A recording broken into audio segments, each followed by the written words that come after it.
You can begin now.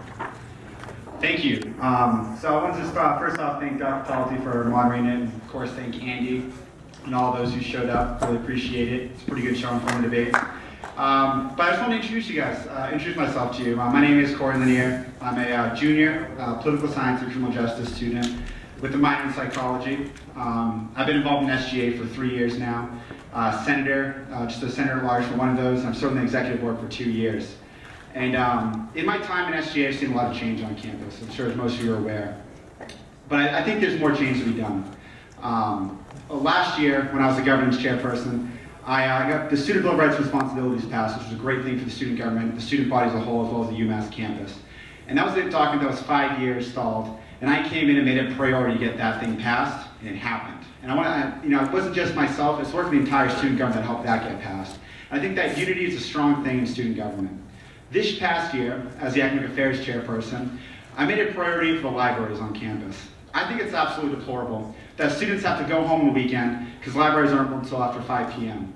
They have to travel to a different college, or during the finals week, there's no place to study after 2 a.m. So I took it upon my personal mission, and myself, along with the Academic Affairs Committee, has worked tooth and nail to get the hours on the libraries extended. And while last semester we made a little bit of progress, this year we've been able to open up until 6 a.m. and extended study hours off library campus. So, was that time? Yes. Okay, so thank you. Hi, I just want to start off by thanking everyone to Dr. Talty for moderating this debate, Corey for showing up today, and all of you showing your support for the student government. Thank you for coming out today. And a lot of people ask me, why do I want to be president of the student government? And there's not a simple answer. I tell them, UMass Lowell has seen an unprecedented amount of growth in the last 6 years.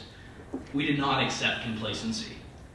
And as a leader, I stand to ensure the tradition of excellence continues. A foundation is to a building as a leader is to a community. It is the point at which progress starts and construction begins. The foundation guides the structure and supports it. With the proper support, without the proper support, the structure will fall. UMass Lowell is currently in a period of construction. We've recently remodeled Foxhall Dining, built the ETIC, and a new Health and Social Services building, or Social Sciences building, excuse me. But we couldn't just stop there. We're in the process of building 2 residence halls and our new student center, University Crossings. These buildings provide amazing opportunities for students not only to live and learn, but most importantly, come together. And just as we are creating the new buildings on campus, we're creating new environments for students to come together, the students to live in. Through the stage of construction, there's a call for leadership that goes beyond the minimum requirement. I, Andy Ladd, as the president of the student government, want to build for a change. Thank you very much. They didn't quite hit on yet, and that perhaps you might want to hear more about. And those that are going to see this later, I guess, on tape will also want to know. The first one has to do with sports. A couple of questions on your views on funding of sports, particularly club sport on campus, and what your position and what your thoughts are on that, beginning with Mr. Ladd. Well, this is great. I think club sports are some of the most important facets of campus life for students. I know right now our campus rec center and our campus recreation is severely underfunded. Currently, we receive $216,000 a year from the school. And when you look at universities that are comparable to UMass Lowell and in the area, and we compete for students, universities like Northeastern, universities like Boston University, UMass Boston, they fund their rec centers at a much higher level, some of them in the millions. So it's almost 4 or 5 times as much as we're funding our rec center. And I think that we, along with the recent elevation to the Division I level, we have seen a $250 fee increase for all students. And I don't want to see that money go all to Division I. There's a specific clause in the contract, if you will, about that money that the students are going to have to pay every year being allocated to the rec center, to club athletics, to intramurals, and I would hate to see students not be able to see the money that they're paying for to use the facilities here. Thank you, Mr. Lanier. Thank you, Dr. Sultan. When Student Government Association voted on the university going D1 and our support of it, I made sure that this didn't just affect the athletes, it affected the entire student body. And that's why Andy was correct that the money received from going D1 is going to affect all the students. It's going to affect students who play club sports and intramural sports. I'm someone who has played 3 intramural sports in my time here. While it's absolutely horrible at all 3 sports I played, I really loved it. But I think that we need better programs on campus for the club teams and the intramurals, because I'm not very athletic, but I still enjoy playing sports. I'm actually on the floor hockey team right now. There's only one right-handed set for playing goalie, and it's hard when you have 2 right-handed goalies to play goalie. There's only one. So I think there needs to be more funding towards intramurals, more funding towards club sports, so every student here can have the experience of playing some sort of athletic program while in college. Thank you. The next question we'll start with Mr. Lanier is on campus safety. Specifically, a student asks or states that he or she walks from where she lives to the campus all the time and does not feel safe. What have you done as a senator, and what would you do as president to improve safety not only on campus but in the surrounding area? That's a great question. I don't have a parking pass. It's a little too much for me to afford, so I usually take the buses, or on nice days like today, I'll walk between campuses. So whichever student asks that, I completely agree with you.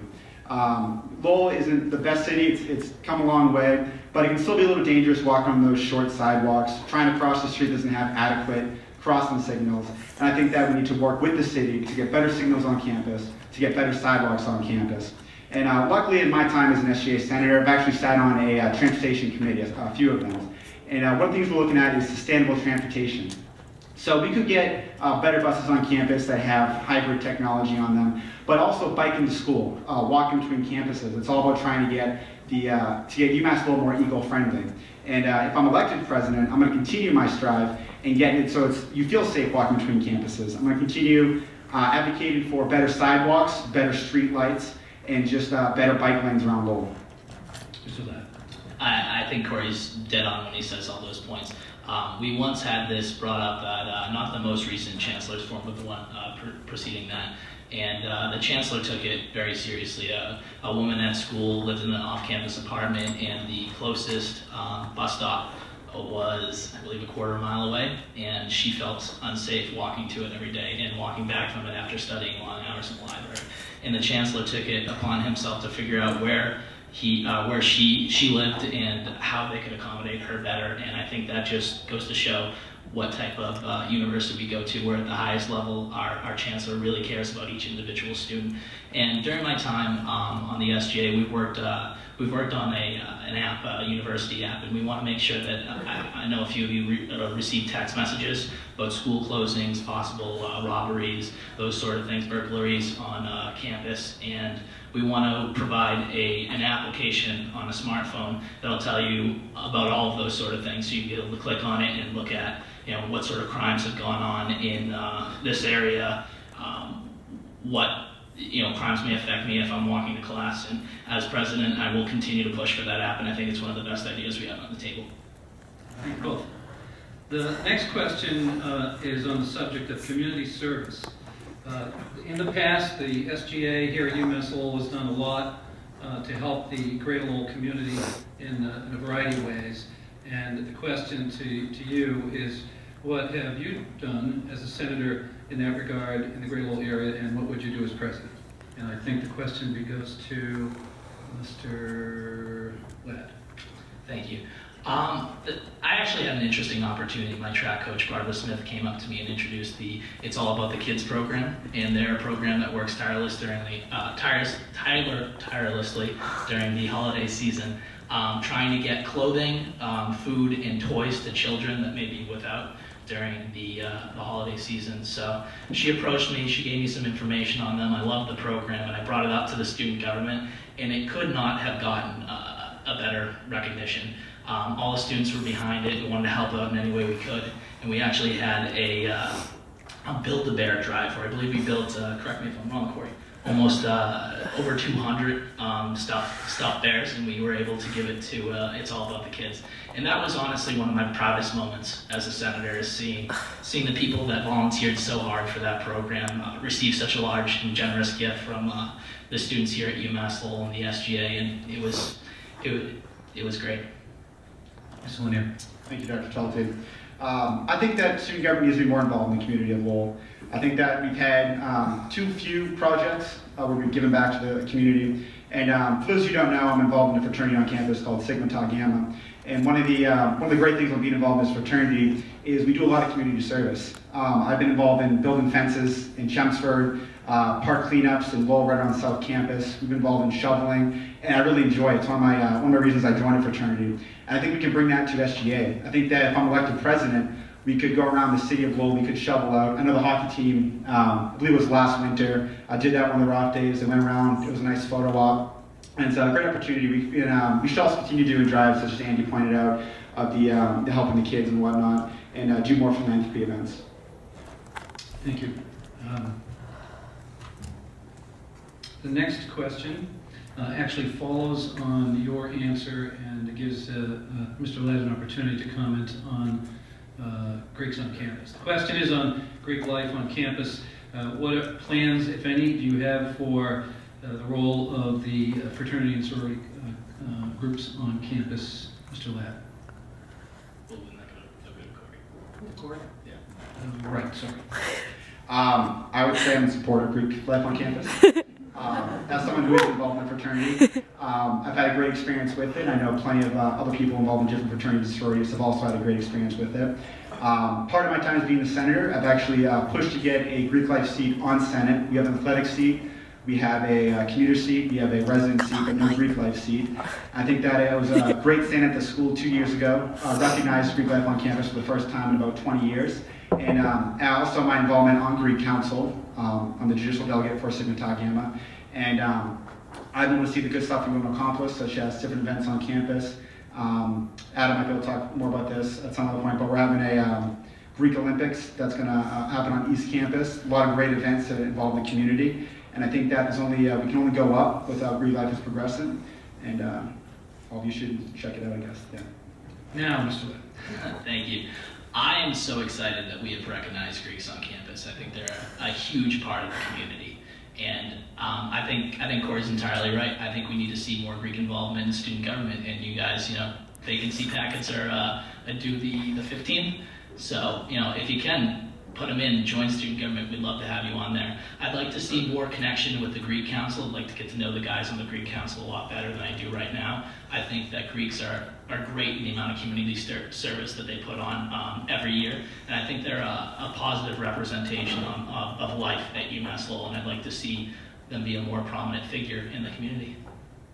The next question, I think this will be the last question from audience questions, has to do with generally diversity, but also specifically language. And the question deals with students whose language is, first language is not English, and the difficulties that some students come across.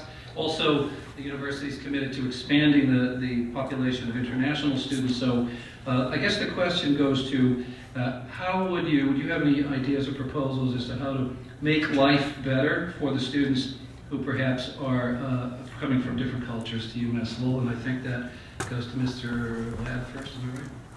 Yes. Thank you, Dr. Talty. I actually have some unique experiences with international students here. I have a few friends from different countries, Russia, Asia, countries, China.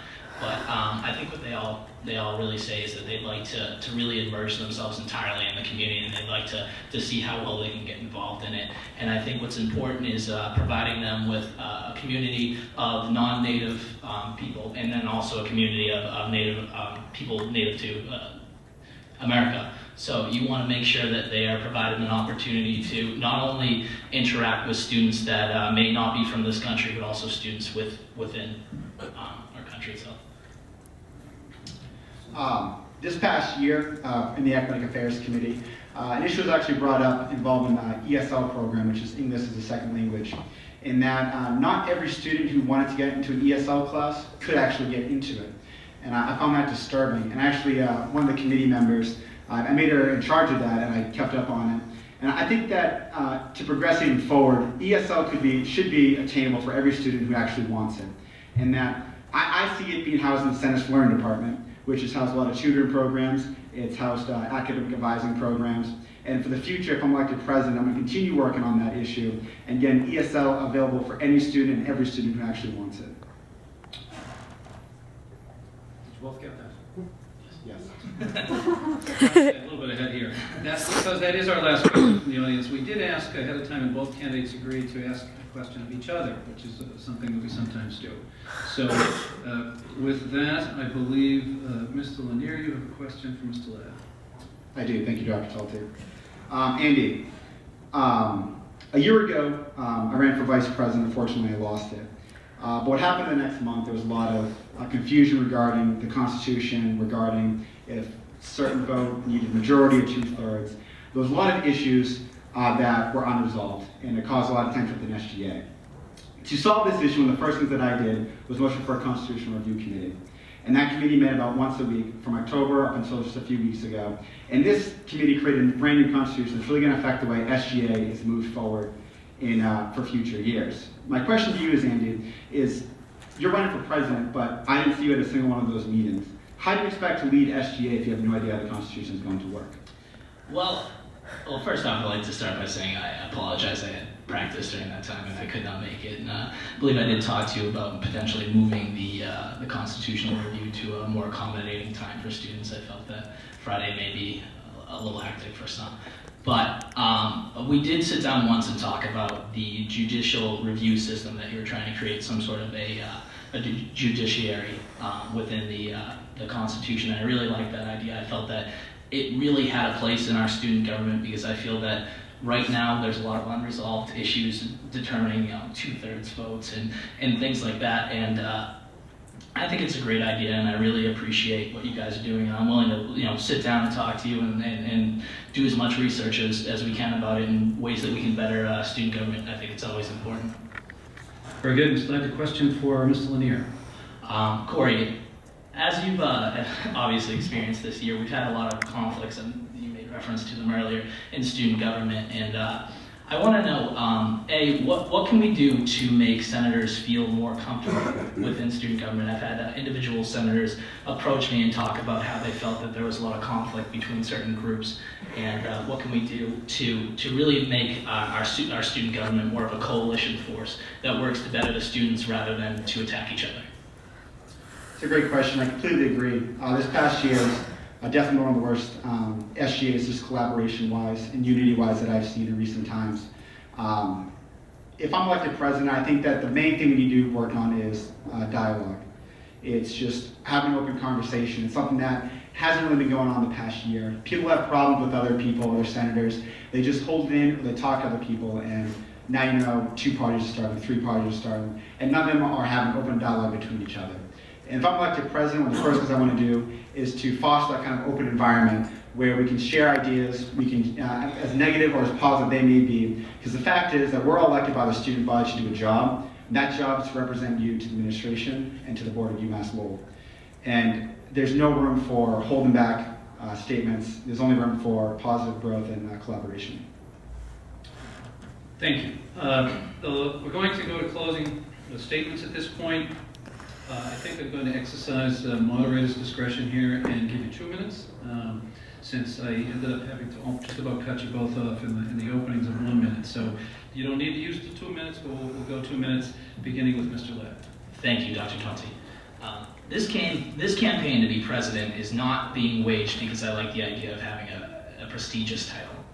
It's not about taking credit for changes that are happening around campus. To me, it's about making a difference.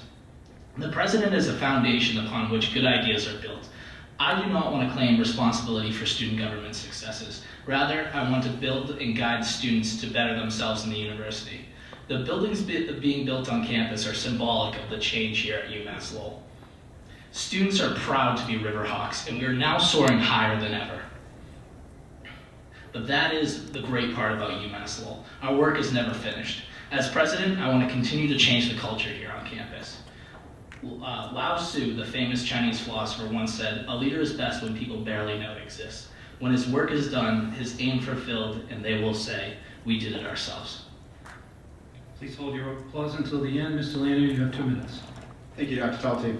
On April 9th and 10th, the student body has a choice to decide who the next SGA president and vice president is, to also decide how the next student government is going to run. When Aaron and I first sat down early this semester to decide why we wanted to run for president, it was a very simple idea. We want to represent you. We want to represent the students. And I'm proud of my accomplishments that I've made in student government. I'm proud of the fact that I've been able to work with libraries to get those hopefully extended. I'm proud of the fact that I've been working with Student Bill of Rights and Responsibilities. But the thing is, accomplishments are not everything. I've been in student government for 3 years. I have an idea of how it goes. That's not always the best thing for the student government. And that's specifically why I asked Aaron to be my running mate. Aaron Kearney, he's a second-year student here, and I've known him since he was a freshman through our involvement in the Pre-Law Society. When Aaron joined in October, he joined because he wanted to get involved. He has fresh ideas. And I think that if you combine Aaron's fresh ideas and my experience, there's only room for improvement in the Student Government Association. And that's why next week on Tuesday and Wednesday, I hope you log into internet.uml.edu/elections and you cast your vote for Corey Lanier, because it's going to be student government from your perspective. Now,